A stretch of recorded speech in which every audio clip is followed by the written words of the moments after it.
Bienvenue dans l'épisode 11 du Super Focus Podcast, le podcast pour reprendre le focus sur son corps et son esprit dans un monde où tout est fait pour se perdre. J'espère que vous allez bien. Bon, j'ai lancé un épisode, je ne sais même pas sincèrement si je vais le publier avec tout ce que je vais partager. Je vais vraiment être très transparent sur ce qui m'arrive actuellement, qui est vraiment un peu catastrophique, je ne vais pas vous mentir.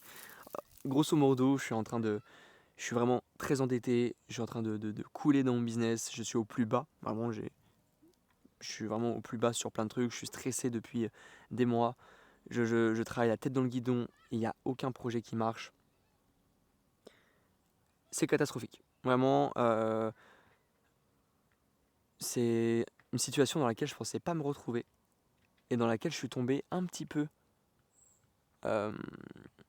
un petit peu rapidement et que je vais essayer de t'expliquer dans ce podcast en toute transparence vraiment comment je suis arrivé là, dans cette situation un peu cata. Qu'est-ce que je suis en train de mettre en place pour essayer de m'en sortir et qu'est-ce que tout mon apprentissage des dernières années, comment justement vont m'aider dans cette épreuve de la vie. Bon là je suis chez mes parents, je suis au fin fond du jardin, sous les cerisiers, il fait beau, il est 21h30, mais j'avais trop envie de parler, je voulais me lâcher cœur ouvert, chanter que j'en avais besoin, parce que c'est la première journée où je ne travaille pas, depuis tard l'époque comme on dit. Première journée où je m'autorise à prendre du repos chez moi, à ne pas toucher à mon ordinateur. Je suis allé marcher, je suis allé regarder des vidéos, j'ai fini mon roman, j'ai dessiné, j'ai joué aux échecs. Et là, je fais ce podcast. Vraiment, j'ai fait une journée off. Et bordel, qu'est-ce que ça fait du bien. Ça faisait 6 mois que je travaillais. J'aime pas utiliser ce mot, mais que je créais encore la tête dans le guidon. Et que je faisais n'importe quoi. Vraiment, j'ai fait 6 mois dans mon business euh, catastrophique. Et justement, je vais commencer par ça pour le podcast, pour pas partir dans tous les sens, parce que j'ai rien préparé. Comment j'en suis arrivé là, à être endetté à plusieurs milliers d'euros par l'URSSAF, par la TVA, par les impôts, par des accompagnements à plusieurs milliers d'euros que j'ai pris. Là, grosso merdo, je pense que je dois rattraper, bon, il faut que je refasse le calcul, mais environ 10 000 euros. 10 000 euros un peu à l'État, un peu à des gens, etc. Bref, c'est pas la situation la plus agréable, tu vois. Surtout que c'est des choses pressantes et du coup ça te met un stress vraiment permanent.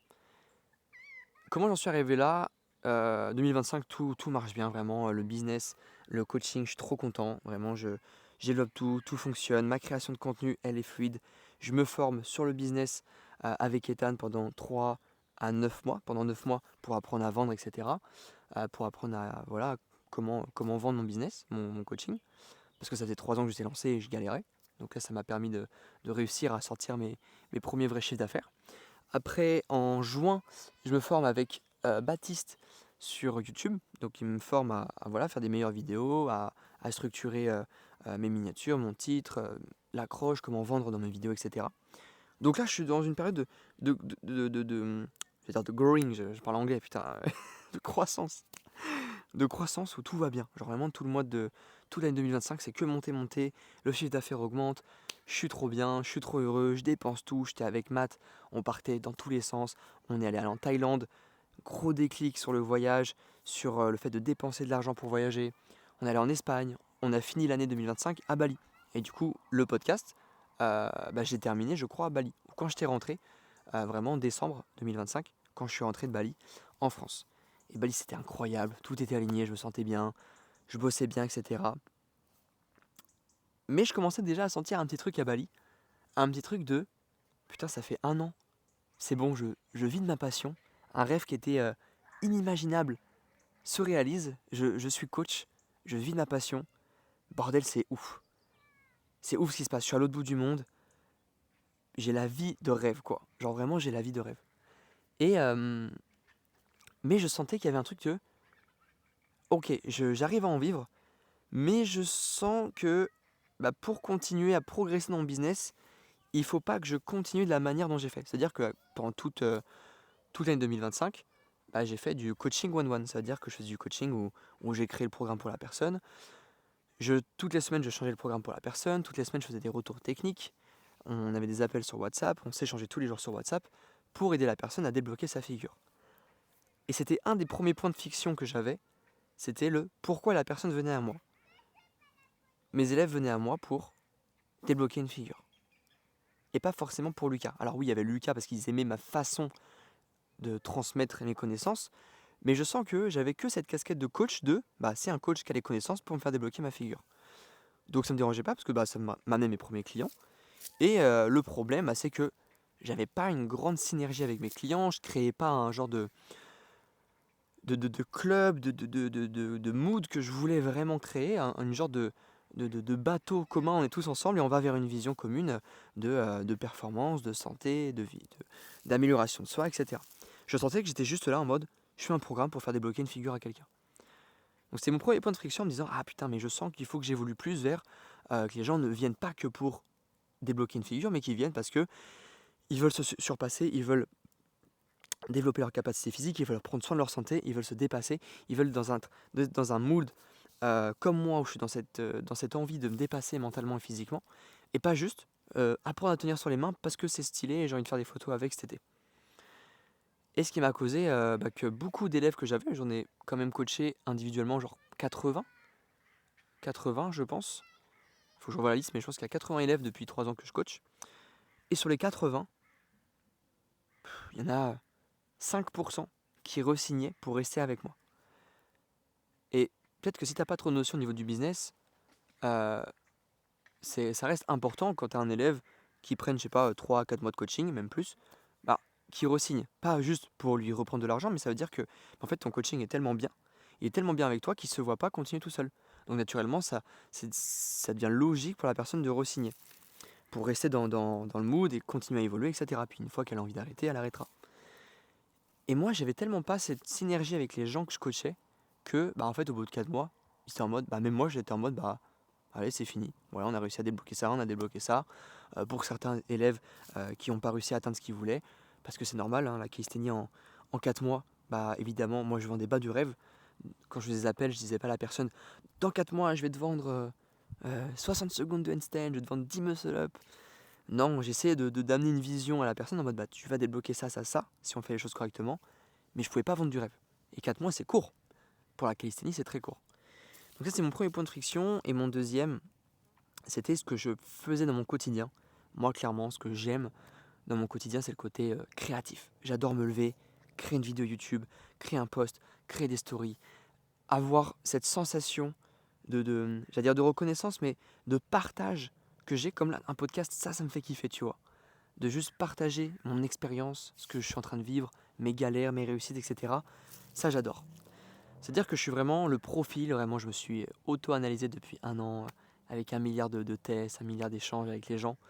Et je suis vraiment le profil créatif, vraiment celui qui peut passer des heures à passer à créer, et qui, dès que j'ai genre un appel dans mon calendrier, genre je suis un peu en stress, je suis en panique, dès que j'ai des contraintes extérieures, je suis en panique, dès qu'on on me donne quelque chose à faire qui n'était pas prévu, je panique. Et ça depuis tout petit, même je sais que depuis que j'étais au collège, je sais pas, mes parents ils me disent ouais Lucas, tu videras le lave-vaisselle, mais je sais que je vais le vider, mais si c'est quelqu'un qui me le dit, qui me l'impose à un certain temps, là je devenais fou. Je devenais fou, en fait je sens que mon corps il pétait un câble. Et c'est tout bête, je sais que je vais faire la vaisselle, mais juste laisse-moi l'autonomie de le faire quand je veux et je sais que je vais le faire. Et ça a été la même chose, par exemple avec lire des livres, ranger ma chambre, etc. C'est drôle parce que maintenant, c'est des trucs que je fais naturellement, genre de ranger ma chambre régulièrement, de faire le ménage, de lire. Là, tu vois, j'ai encore lu un roman. Chose que mes parents m'obligeaient à faire quand j'étais petit, que je détestais parce que on m'obligeait, et est devenu un plaisir immense quand j'ai commencé à le faire tout seul. Et c'est la même chose pour le piano. Piano, j'ai fait des cours, j'ai pas détesté, mais j'aimais pas le cadre de mettre une pression, de me dire tu vas apprendre ce morceau, on va venir tous les semaines à cette heure-là pour apprendre le piano. Non. Par contre, dès que j'ai arrêté le piano et j'ai commencé à en faire en autodidacte, j'ai adoré et j'ai progressé. Et j'ai aimé apprendre des morceaux de piano. Donc j'ai vraiment, depuis tout petit, ce truc-là de, dès que j'ai une contrainte, ça me bride dans mon effort, dans mon énergie, et j'aime pas ça. YouTube, pour moi, c'est une mine d'or. Les podcasts, c'est incroyable. Instagram, j'aime un peu moins, mais ça reste quand même une porte pour être créatif. J'adore ça. J'adore avoir une idée, la poser sur le papier, faire une vidéo, aider les gens et être un petit peu un modèle aux yeux des gens. J'aime trop cette image-là de Lucas qui est un guide qui va t'aider à améliorer ta vie, que ce soit du coup grâce à la calisthénie, mais ça peut être grâce ici un peu au côté plus psychologique, spirituel. Euh, Sans forcément être le gourou, je veux pas être le gourou, je veux juste être un mec qui partage, tu vois, qui partage en toute honnêteté ce qu'il est en train de vivre et ce qu'il a dans sa tête, tout simplement. Donc j'avais ces deux points de friction, c'est-à-dire que ce que je faisais dans mon coaching, donc les appels, j'aimais pas ça, donc j'ai décidé d'enlever mes appels. Donc tous ceux qui me conseillent me disaient mais non, il faut absolument qu'à ce prix-là que tu fasses des appels, sauf que j'aimais pas ça. Et j'en voyais pas l'intérêt, ça allait pas aider mon élève, je veux dire mon client, mais mon élève, à avoir ses objectifs. Ils y arrivaient très bien sans appel. Euh, J'aimais pas, j'aime toujours pas de toute façon, construire des programmes sur mesure par personne. J'ai l'impression d'être bridé, d'être bloqué et me dire ah putain, il faut absolument que je lui crée un programme. Même là, chaque semaine, mettre à jour les programmes, c'est pas une tâche que je kiffe. Je suis là le dimanche à mettre les programmes à jour, je suis en mode.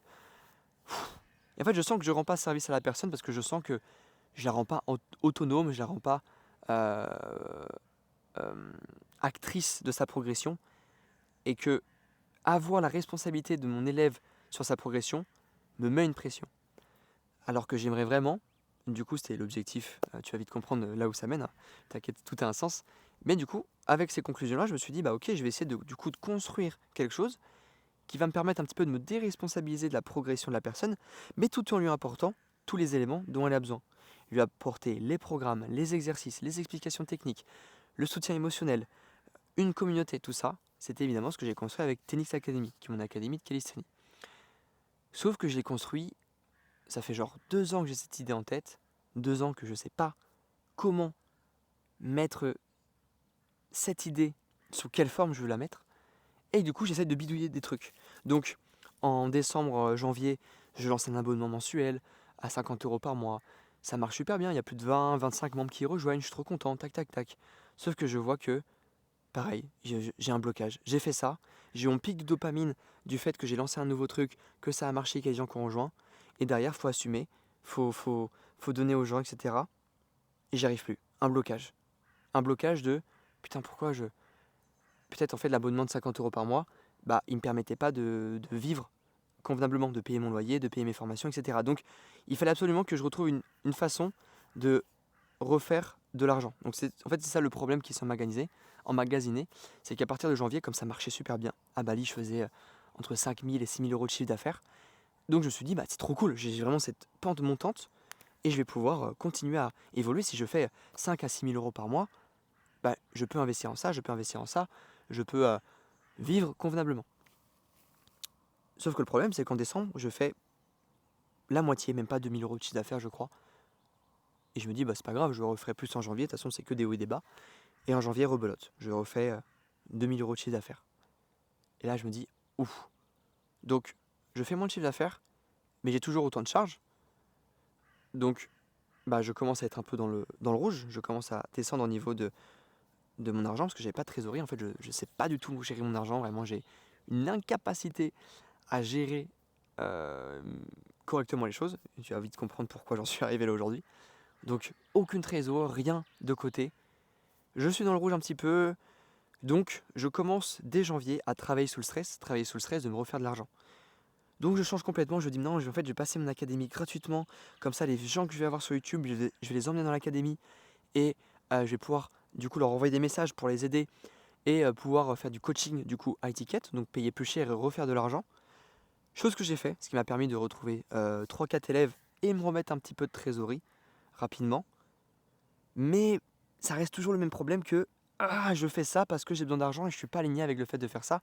Donc j'aide les gens pas forcément pour sincèrement les aider ou leur proposer quelque chose de sincère, mais plus pour survivre et, euh, et rapporter de la trésor dans l'entreprise. Donc je fais ça. Après, évidemment, hein, mes élèves, je les adore, ils progressent de fou, je kiffe voir leur progression, les aider, etc. Et là j'en ai actuellement 12, il m'en faut pas plus, tu vois. Genre 12, c'est déjà l'énergie qui me suffit. Et encore, je trouve que je leur donne pas assez d'énergie, mais C'est le nom qui me va pour réussir un bon accompagnement et pas, en tout cas de la façon dont je le fais actuellement. Bref, du coup, je refais un petit peu de trésorerie, etc. Et une fois que j'ai restabilisé, que je peux repayer un petit peu tout, etc. On est en, je sais pas, mars, avril. Et rebelote. Je suis en mode, ok, c'est bon, je vais pouvoir relancer et me mettre à 200% que sur l'académie, que sur la communauté, et ne faire plus que ça, et me concentrer que là-dessus, et ne plus proposer de coaching individuel, mais faire du coaching de groupe. Et là, ça va être trop bien, je vais pouvoir me concentrer à fond sur YouTube, exploser tout, etc. Et également, j'avais fait une pause de 2 mois sur YouTube parce que j'étais incapable de créer, j'étais dans un down créatif, parce que j'étais la tête dans le guidon. Et pour ceux qui sont créatifs comme moi, vous savez que quand on est la tête dans le guidon, on est incapable de créer. On est vraiment le cerveau qui bloque tout, les récepteurs, et on est juste bloqué en mode tout ce que je fais n'a aucun sens. Et j'ai passé 2 mois à vivre et me dire que tout ce que je fais dans mon projet n'a aucun sens. C'est très très dur psychologiquement parce que quand tu expliques ça aux gens, ils vont dire bah attends, t'as juste à faire ça, ça, ça, c'est logique, fais une vidéo puis voilà. Sauf que quand ta vidéo a aucune valeur, c'est impossible de la tourner. Bref, au sujet. Bien en gros ça s'accumule. Mars-avril, je continue, je change de projet, donc je ferme l'académie, je dis à tout le monde, voilà, elle sera plus gratuite, maintenant ça sera, je vais faire un abonnement, je sais pas encore comment, annuel ou mensuel. Ceux qui veulent rester, vous pouvez payer ce prix-là, et les autres, je vais vous enlever. Et du coup, je fais ça, etc. Puis je lance le truc, pareil, donc j'arrive à remettre un petit peu de trésorerie, etc. Mais à côté, j'ai toujours beaucoup de dépenses, j'avais ma compétition qui m'a pris, je sais pas, 400 € avec les déplacements, toujours mes formations. Je suis allé, pareil, accompagner des gens sur Paris. En vrai, j'ai beaucoup trop dépensé par rapport à l'argent qui rentrait, parce que j'avais aucune idée. En fait, moi, je vois 2 000 € sur le compte. Je pense pas à toute la TVA, toutes mes formations qui arrivent le mois prochain pour mon cerveau. Il y a 2 000 €. Je peux dépenser 2 000 €. L'erreur classique de l'enfant à qui tu te donnes de l'argent, tu vois. Mais on va y revenir justement, tu vas comprendre tout ce cheminement mental qui s'est passé. Donc je dépense beaucoup plus que ce que je gagne, et là en fait je me retrouve complètement submergé et me dire mais en fait ça fait 6 mois Lucas, t'es tout seul, fais-toi accompagner. Je savais que j'allais me refaire accompagner pour continuer à faire évoluer mon business, continuer à le scale et gagner de plus en plus, mais bordel, je savais pas avec qui me faire accompagner. J'avais plusieurs personnes, mais pour le projet que j'avais en tête, je me sentais pas aligné avec ce qu'ils proposaient, etc. Jusqu'au moment où je trouve des personnes avec qui je m'aligne, et je me dis, ah tiens, putain, c'est l'occasion de me refaire accompagner. Sauf que je sais qu'un accompagnement, ça coûte minimum 5 000 €. Sauf que littéralement sur mon compte, il me reste 1 500, je crois. Et je fais un appel avec Matt, je lui dis vraiment tout ce qui se passe. Je lui dis que voilà, ça fait 6 mois que c'est le bordel, que je tourne en rond, que je sais pas où va mon projet, c'est catastrophique. Et lui, il est très terre à terre, il va vraiment, j'allais pas me rentrer dedans, c'est pas le mot, mais me dire très honnêtement ce qu'il pense, avec des mots justes. Et à chaque fois, ça me fait un déclic. Et heureusement qu'il est là, hein, vraiment, Matt, si tu m'écoutes, gros big up. Mais il me remet toujours sur le droit chemin. Et en fait, après l'appel, il me dit, mais prends un accompagnement.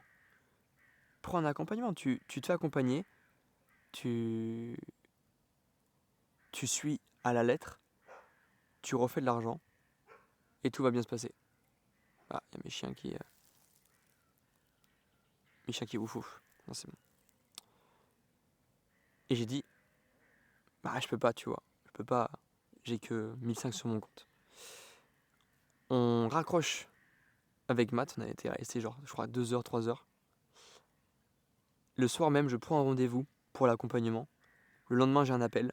Et le mec que j'ai en face de moi, qui a un closer, qui est là pour entre guillemets, me convaincre d'acheter, échanger pour voir si c'est fait pour moi. Je lui dis honnêtement, écoute, voilà, je suis dans cette situation-là, j'ai besoin d'avancer vite. C'est combien? Est-ce que je peux payer en plusieurs fois parce que là, j'ai que 1 500 €? Il me fait, oui, ok, ça marche. Voilà, moi, l'appel le plus simple au monde. Donc, je paye 1 500 € échelonné, c'était 5 000 € l'accompagnement. Et j'ai 0 sur mon compte. Donc là, je me retrouve en mai, 0 sur mon compte. Et je suis en mode, waouh, là, Lucas, tu vas devoir charbonner, mon pote. Tu vas devoir charbonner. Et là, je vous dis que j'ai jamais autant bossé de ma vie, tous les matins, 8 h, 18 h, bam, bam, bam, bam, bam, bam, bam. Ça envoie, ça envoie, ça envoie. Mais comme tu l'as compris, quand je suis sous stress, sous contrainte, c'est assez dur de travailler. Donc je travaille, mais je sens que je suis pas efficace. Mais je suis la formation, vraiment bêtement. Tac, tac, tac, je suis. Euh, mais je sens que la formation, j'ai fait un peu, pas à contre-cœur, mais je sens que je suis pas aligné parce que je propose pas quelque chose que j'ai pris le temps de construire, parce que là, je veux juste faire de l'argent, parce que c'est euh, le plus urgent pour moi. Donc c'est assez chaotique. Et on se retrouve là, du coup on est en juin, mi-juin. J'ai suivi la formation et j'ai fait 2 lancements catastrophiques pour Vente Tennis Academy. J'ai fait qu'une seule vente, alors que je pensais que j'allais pouvoir en faire beaucoup plus avec ce que je proposais. C'est une seule vente. Et clairement, là c'est le gouffre, tu vois. Je me retrouve le soir à pleurer dans mon lit, tu vas me dire. En fait là, Lucas, tu dois juste prendre la réalité en face. Tu fais les choses, tu fais mal les choses. Genre clairement là c'est la merde quoi. Genre t'es au plus profond. Donc du coup, grosso merdo, j'ai l'URSSAF en retard qui a payé. En 2025, ça avait vraiment bien marché et j'ai dépassé le seuil de la TVA. Du coup, il fallait qu'à partir de ce moment-là, je déclare la TVA. Sauf que moi, j'ai pas fait ça. Moi, j'étais en mode non, mais la TVA, je vais faire ça plus tard. Du coup, pendant 6 mois, j'ai pas déclaré TVA. Donc là, je pense que je dois peut-être 4 000 € pour l'État de TVA. Je dois continuer à payer ma formation, donc 5 000 €. Donc j'ai payé 1 500, il me reste 3 500 € à payer. J'ai toujours mon coach accès, j'ai toujours ma formation de l'hormèse à payer, etc.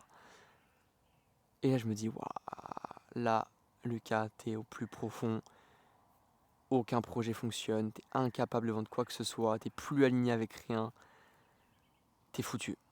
T'es foutu, t'es dans la merde, quoi. Donc quand même, j'ai la chance, là, je suis quand même chez mes parents, parce que du coup, là, on était dans le sud, ça s'est terminé, notre bail s'est terminé en mai, donc là, je vais rester l'été chez mes parents.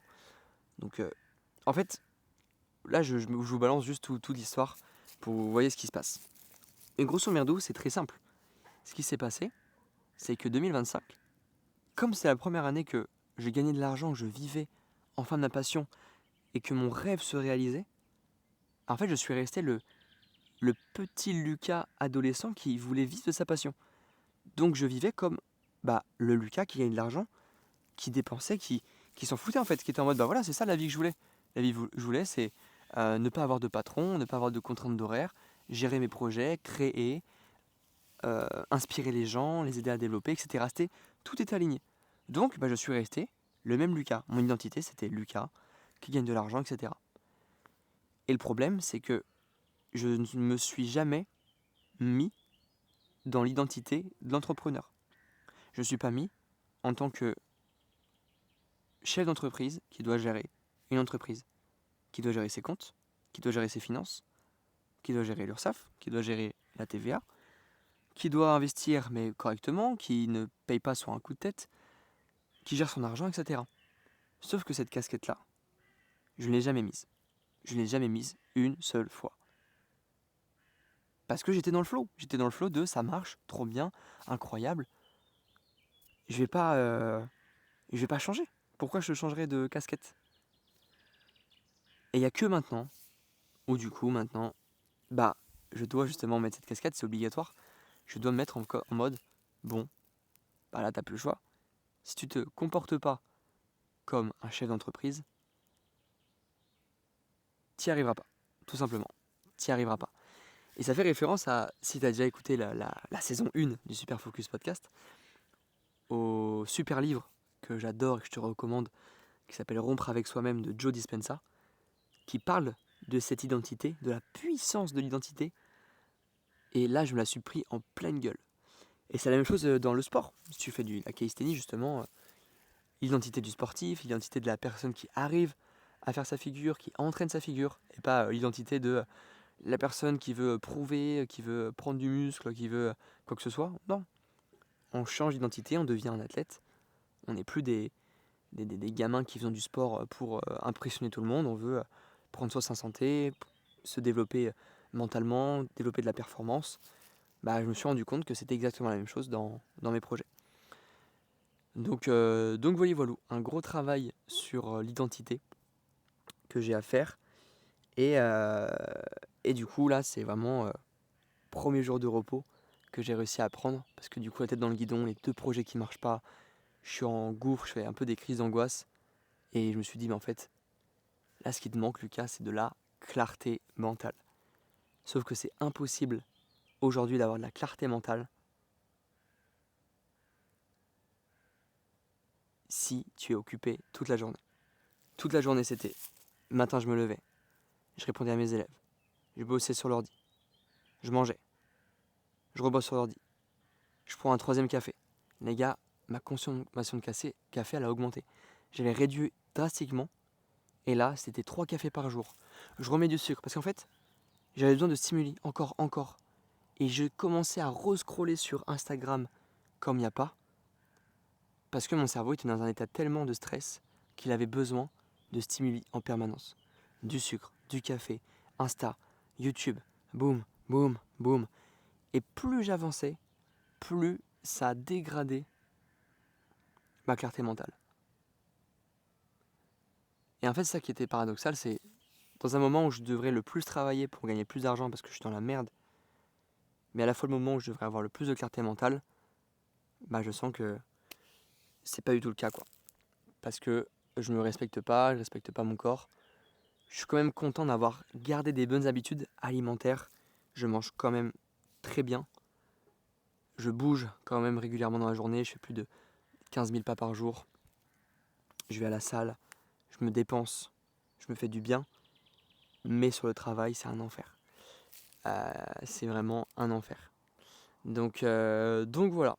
Là, vous allez me dire peut-être, ok Lucas, bah là, ça fait une demi-heure que tu nous racontes tes problèmes. C'est cool. Quel est un peu ton plan d'action? Honnêtement, j'ai la sensation que là, c'est 4-5 jours de off. Clairement, ce premier jour a été horrible dans le sens où bah, je dois bosser parce que j'en ai besoin, mais je le fais pas. Il faut que j'accepte ça. Juste que je m'autorise à souffler, mais je sens que ça va me faire un bien fou et que ça va m'apporter énormément de réponses. Et qu'à la fin de ces 5 jours, je vais être en mode ok, c'est tout droit. Je sais ce que j'ai à faire. Voilà, donc j'ai pas envie de te dire là clairement les idées que j'ai dans la tête parce que bah, ça serait, on va dire, cristalliser un peu ces pensées, alors que l'objectif justement de ces 5 jours, c'est que je les cristallise surtout pas, je les laisse vagabonder pour, in fine, revenir dessus et retrouver de la clarté.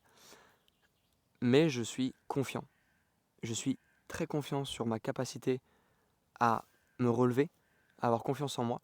Et c'est drôle parce que j'ai une question que je pose souvent aux personnes qui me disent ouais, Lucas, j'aimerais bien me mettre à mon compte, ou j'aimerais bien lancer ça comme projet, etc. Mais qui le font jamais. J'ai beaucoup de personnes qui parlent, mais qui font pas.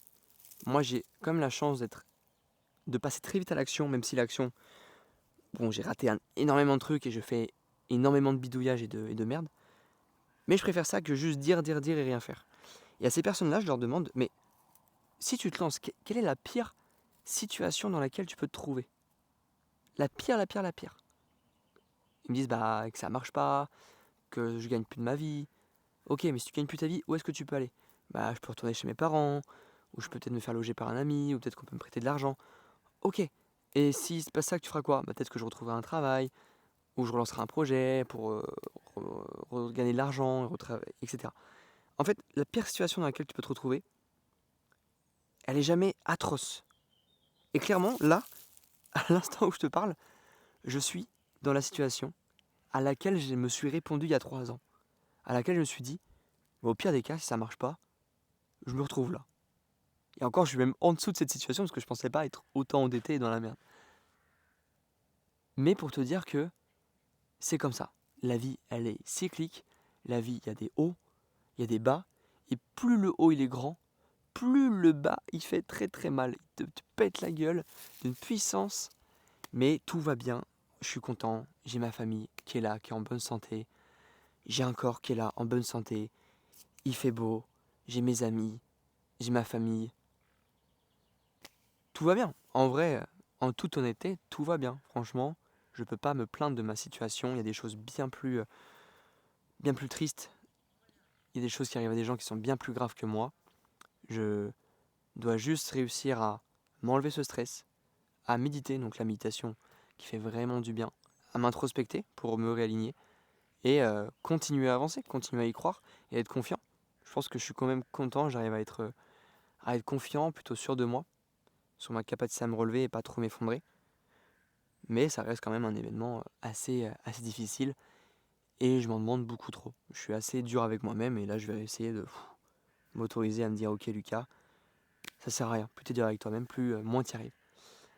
Donc voilà, putain, je sais toujours pas si je vais poster l'épisode, mais j'espère qu'il t'a plu, au moins j'ai été full transparent sur ce qui m'arrive, sur voilà, mes projets, etc.